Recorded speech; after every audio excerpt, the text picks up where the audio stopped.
ওই আর আমরার এলাকার ফাঁসফির জেলায় ওই জিনিস ভালো লাগে প্রতি শুক্রবার হইলে অন্তত 20-50 জন মানুষ দেখা যায় মাজারও মা বাপ ভাই বোন আত্মীয় স্বজন কয়বর জিয়ারত করই নাইয়া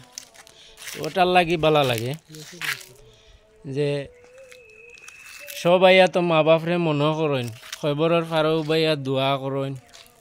তো আল্লাহ তারারে জান্নাতবাসী করতা যারা কবরবাসী আছেন আমরা সবে দোয়া করি আর আমরার পিছে দিক গরু কার বাইতা হ্যাঁ আউট নি না এটা ও দেখি আর গরু দুইটাই তা কার গরু আচ্ছা বুঝ কোনবাই দেয়া উঠি গেছে আর সবে দোয়া করবা আমরার লাগি আর মা বাপর লাগি যে যেন আছেন প্রবাস দূরই চাকরিত মা বাপর লাগি দোয়া করবা আপনারা ভাই বোন আত্মীয় স্বজন যারা কবরবাসী হয়ে গেছেন সালামু আলাইকুম সব বালা থাকবা।